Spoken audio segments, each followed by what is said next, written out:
She sat alone on the park bench, shivering in the cold, her coat torn, her eyes blank like the world had forgotten her.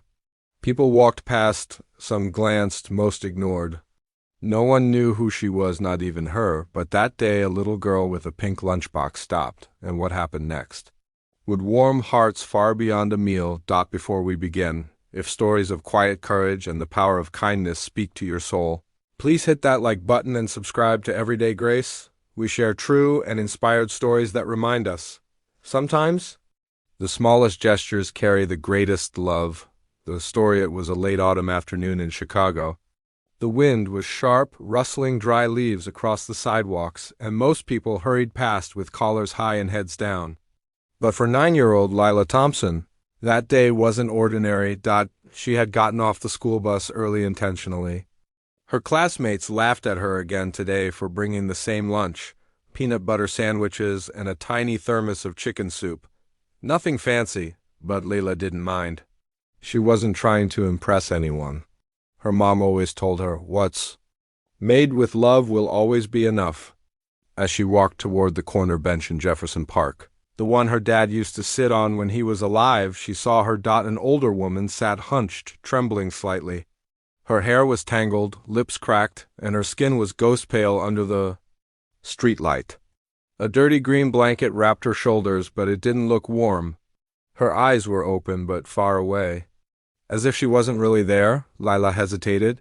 She had seen homeless people before, but this was different. There was something about the woman's stillness that made her feel lonely, not just cold. Like the world had abandoned her mind, too. "Hi," Lila said softly. The woman didn't answer. Lila stepped closer.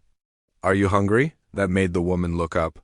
Her eyes were cloudy, unfocused, but for a second they locked on Lila's face. She blinked, then slowly nodded. Lila sat down beside her and opened her pink lunchbox. "My mom says I bring too much soup anyway," she said shyly. "Would you like some?" The woman's hands trembled as she reached out. She didn't say thank you, but she held the thermos like it was the most precious thing she'd seen all day. She didn't know her name. Lila tried to ask her name. Do you remember your name?" The woman's lips moved, but nothing came out. Then she shook her head once, firmly. "I'm Lila," the girl offered as she handed her the sandwich, too. "It's okay if you don't remember. I'll just call you Miss Warmheart, because you seem kind." That made the woman smile just barely. But it was a smile. Lila didn't understand memory loss or trauma. She just saw someone who looked like they hadn't been seen in a very long time. For the next 20 minutes, they sat there quietly. Lila told her about school, her mom working 2 jobs, how she missed her dad. The woman didn't say anything, but she listened. You could feel it. And sometimes she nodded like she knew that kind of pain. Lila stood up to go home. "I'll come again tomorrow." "Okay," the woman blinked slowly. Another nod. The connection grows, and she did, the next day. And the next. She brought an extra sandwich, a cookie, sometimes even her favorite apple juice.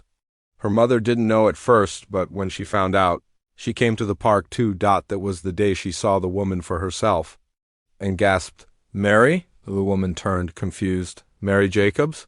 From Ridgeway Nursing?" No reaction, but Lila's mom was sure. She worked at a care center, and Mary had disappeared almost 9 months ago after a fire in their wing.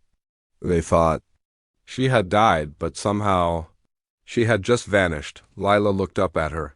"Is your name Mary?" The woman blinked again. Slowly, like something was flickering in the back of her mind, then whispered, I don't know." The memory returns. The next few weeks were a miracle in small pieces. With proper care, warmth, and familiar faces, Mary began to speak again. Her name returned. Her memories slowly began to reconnect. She had been wandering the streets for months, surviving off scraps, forgotten by the world, but remembered by a child who simply offered soup and a name and a seat on a bench. -6 months later, Mary is now back at the care center, clean, fed, and often found crocheting blankets for the homeless, and every Friday Lila visits her after school with a fresh thermos of soup. Because some bonds aren't built on blood or even words, but on kindness. Voiceover outro, call to action. She didn't know her name, but she gave her the warmest meal, and that's how a forgotten woman became remembered, not by the system, not by professionals, but by a little girl who saw her heart before her face. If this story touched your heart, please like this video and subscribe to Everyday Grace, where we share real and inspired stories reminding us sometimes it only takes one warm meal to remind someone they still matter. Thank you for watching.